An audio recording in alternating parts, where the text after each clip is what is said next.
ఈ వీడియో ప్రతి స్టూడెంట్‌కి కూడా యూజ్ అవుతుంది. School level, college level, ninth, 10థ్, ఇంటర్మీడియేట్ ఏ స్టూడెంట్‌కైనా గాని ఈ వీడియో యూజ్‌ఫుల్ అవుతుంది. ఈ వీడియోలో మన టాపిక్ ఏంటి అంటే మ్యాథమెటిక్స్‌లో థియరమ్స్ ప్రిపేర్ అవ్వడానికి నేను ఒక 5 స్టెప్స్ చెప్తాను. ఈ 5 స్టెప్స్ కూడా మీరు నేను చెప్పినట్టు ఫాలో అయితే 100% వర్క్ అవుతాయి. ఇందులో మొదటి స్టెప్ వచ్చేసరికి అబ్జర్వేషన్ బేసిక్స్. అంటే ఒక థియరమ్ మనము ప్రిపేర్ అవుతున్నప్పుడు ఆ థియరమ్ దేనికి రిలేటెడ్? ఎగ్జాంపుల్‌కి యాంగిల్స్‌కి రిలేటెడా? స్ట్రెయిట్ లైన్స్‌కి రిలేటెడా? సర్కిల్స్, ట్రయాంగిల్స్ ఇలా దేనికి రిలేటెడ్? లేదంటే కాంబినేషన్ ఆఫ్ కాన్సెప్ట్స్ అందులో కాంబినేషన్ ఆఫ్ కాన్సెప్ట్స్ ఉన్నాయా? అనేది మనకొక క్లారిటీ ఉండాలి. అండ్ తర్వాత ఆ థియరమ్ మనం అర్థం చేసుకోవాలి, మనకు అర్థం అవ్వాలి అంటే దానికంటే ముందు మనం నేర్చుకోవాల్సిన బేసిక్ డెఫినిషన్స్ ఆర్ కాన్సెప్ట్స్ ఏంటి అనేది మీకు క్లారిటీ ఉండాలి. ఇది క్లియర్ అయిన తర్వాత సెకండ్ స్టెప్‌కి మెయిన్ పార్ట్ డయాగ్రామ్స్. అంటే ఒక థియరమ్ మనకి ఏం చెప్పాలనుకుంటుంది? ఆ థియరమ్ ద్వారా మనం ఏం నేర్చుకోవాలి? థియరమ్ అంటే ఒక ట్రూత్ అని. అర్థమవుతుందా నాన్న? ఫర్ ఎగ్జాంపుల్ మనం ఎక్కువగా యూజ్ చేసేది పైథాగరస్ థియరమ్. ఏంటి నాన్న పైథాగరస్ థియరమ్ అంటే? ఒక రైట్ యాంగిల్ ట్రయాంగిల్‌లో ఇది హైపోటెనస్ అండ్ మిగిలిన 2 సైడ్స్ తీసుకున్నప్పుడు హైపోటెనస్ సైడ్ యొక్క లెంగ్త్‌ని స్క్వేర్ చేస్తే అది రిమైనింగ్ 2 సైడ్స్ యొక్క లెంగ్త్స్ యొక్క స్క్వేర్స్ యొక్క సమ్‌కి ఈక్వల్ అవుతుంది కదా! అంటే ఈ సైడ్‌ని x స్క్వేర్ ప్లస్ ఈ సైడ్ యొక్క లెంగ్త్ z స్క్వేర్ ఈక్వల్ అవుతుంది. అవునా? అంటే పైథాగరస్ థియరమ్ మనకి ఏం చెప్పాలనుకుంటుంది? రైట్ యాంగిల్ ట్రయాంగిల్‌లో ఈ కండిషన్ సాటిస్ఫై అవుతుంది. That is the main theme. That is the main point. అలాగా థియరమ్‌లో ఉన్న మెయిన్ పాయింట్ ఏంటి అనేది మనం నేర్చుకోవాలి మొదటగా. ఒకవేళ మనకి స్టేట్మెంట్ ద్వారాగా అర్థం కాకపోతే డయాగ్రామ్ యూజ్ చేసి అందులో ఉన్న మెయిన్ పార్ట్ ఏంటి అనేది తెలుసుకోవాలి. మరొక ఎగ్జాంపుల్ చెప్తాను నాన్న దీనికోసం డయాగ్రామ్స్.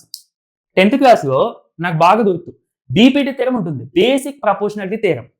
అది స్టేట్మెంట్ చదివేదానికంటే డయాగ్రామ్ యూజ్ చేస్తేనే బాగా అర్థమవుతుంది. అవునా కదా? ఇప్పుడు స్టేట్మెంట్ చదివేదానికంటే డయాగ్రామ్‌లో మనకి ఇలా ఏ, బి, సి, డి, ఈ ఇలా తీసుకుంటే ఈ 2 పారలెల్ అని తీసుకుంటే మనకి ఏంటి AD by DB equal to AE by ఈసి.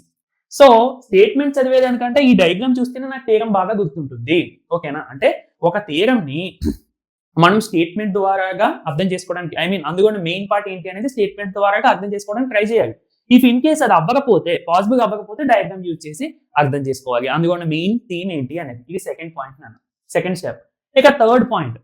If in case మీరు ఆ థియరమ్‌కి సంబంధించిన ప్రూఫ్ కూడా నేర్చుకోవాలి అనుకుంటే ఈ 2 స్టెప్స్ అయిన తర్వాత మూడో స్టెప్‌లో ప్రూఫ్‌లో మనకి కొన్ని ప్రూఫ్స్‌లో కన్‌స్ట్రక్షన్స్ ఉంటాయి. బేసిక్ కాన్సెప్ట్స్ ఉంటాయి. అలాగే ఇంతకు ముందు చదివిన థియరమ్స్ కూడా మళ్ళీ ఇక్కడ అప్లికేబుల్ అవుతాయి. మీరు ప్రతి స్టెప్‌లోని కూడా what is the formula behind this step?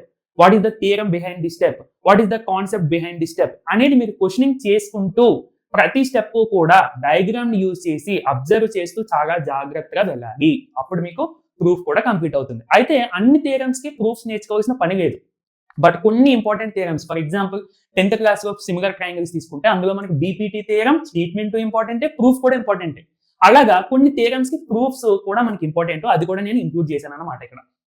Next నాన్న ఇక ఫోర్త్ స్టెప్ చాలా ఇంపార్టెంట్. ప్రాబ్లమ్స్ చేయాలి. మనం థియరమ్ చదివాము, అర్థం చేసుకున్నాము, ప్రూఫ్ కూడా నేర్చుకున్నాం. ఓకే, థియరమ్ వర్క్ క్లియర్‌గా ఉంది. కానీ ఆ థియరమ్‌ని అప్లై చేసి నువ్వు ప్రాబ్లమ్స్ కూడా చేస్తే థియరమ్‌ని నువ్వు అంత త్వరగా మర్చిపోవు. అంత త్వరగా నీ మైండ్‌లోంచి డిలీట్ అవ్వదు. ఎందుకంటే రివైజ్ అవుతూ ఉంటుంది కదా! నువ్వు ప్రాబ్లమ్ చేస్తున్నప్పుడు ఓకే, ఆ థియరమ్ ఇక్కడ అప్లై చేయాలి అని చెప్పి ఆ థియరమ్‌ని ఒకసారి గుర్తు తెచ్చుకుంటావు. దట్స్ వై నువ్వు త్వరగా మర్చిపోవు. అర్థమవుతుందా? కంపల్సరీ ప్రాబ్లమ్స్ చేయండి. ఇప్పుడు సిమిలర్ ట్రయాంగిల్స్‌లో బీపీటీ థియరమ్ బేస్ చేసుకొని చాలా ప్రాబ్లమ్స్ ఉంటాయండి. అంటే బీపీటీ అని ఎందుకంటున్నానంటే అందరికీ కొంచెం తెలిసిన థియరమ్ కాబట్టి మీకు నేను ఏం చెప్పాలనుకుంటున్నానో అర్థమవుతుంది కాబట్టి ఆ ఎగ్జాంపుల్ చెప్తున్నానన్నమాట. ఓకే. సరేనా? ఇక లాస్ట్ స్టెప్ ఓన్ వర్డ్స్. ఏంటి సార్ ఓన్ వర్డ్స్ ఏంటి అంటే చూడండి మీకు గుర్తుందో లేదో. ఒక పెద్ద క్వెషన్‌ని మన ఆల్రెడీ ఒక చదివిన ఫ్రెండ్‌ని సింపుల్‌గా ఎక్స్‌ప్లెయిన్ చేయరంటే వాడు చాలా ఈజీగా చెప్పేస్తాడు. ఏంటి ఇంత ఈజీయా ఈ క్వెషన్ అని చెప్పి మనమే అనుకుంటాం చెప్పిన తర్వాత. అంటే ఏంటి అంత ఈజీగా చెప్పడానికి కారణం ఏంటి?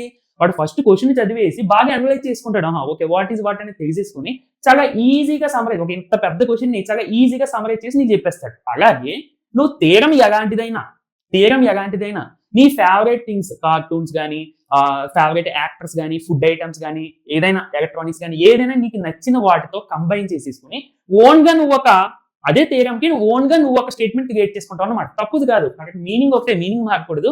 కానీ ఆ స్టేట్మెంట్ అనేది నీ ఓన్ వర్డ్స్ తో క్రియేట్ చేసుకుంటే నీకు చాలా బాగా గుర్తుంటుంది. మీరు ఎప్పుడైనా అబ్జర్వ్ చేశారా లేదో, మనము సోషల్ అది డేట్స్ అవి గుర్తుపెట్టుకుంటున్నప్పుడు డైరెక్ట్ గా మనం బై హార్ట్ చేసిన ఒక 5 టైమ్స్ రాసినప్పుడు గుర్తుండవు. కానీ ఏదైనా క్లూస్ ఉపయోగించి కానీ మనం గుర్తించుకున్నాం అనుకోండి, బాగా గుర్తుంటుంది. అదవుతుందా? సో ఇది కంపల్సరీ ట్రై చేయండి. అయితే లాస్ట్‌ది అందరికీ వర్క్ అవ్వకపోవచ్చు. బట్ మీరు ట్రై చేస్తే వర్క్ అవుతుంది. ఓకే. సో ఈ 5 స్టెప్స్ కూడా నేను చెప్పిన విధంగా మీరు ఫాలో అయితే కంపల్సరీ మ్యాథమెటిక్స్ లో geometry related theorems, not only geometry, మీరు ఏ థియరమ్ కైనా అప్లై చేసుకోండి. నేను చెప్పిన విధంగా మీరు అప్లై చేసుకోండి. కంపల్సరీ చేంజ్ మీకు అనిపిస్తుంది. ఓకేనా? వీడియో నచ్చితే తప్పకుండా లైక్ చేసేయండి. మీతో పాటు చదువుకునే మీ ఫ్రెండ్స్ కి షేర్ చేసేయండి. నెక్స్ట్ వీడియోలో మళ్ళీ కలుద్దాం. మరి థ్యాంక్ యూ ఫర్ వాచింగ్.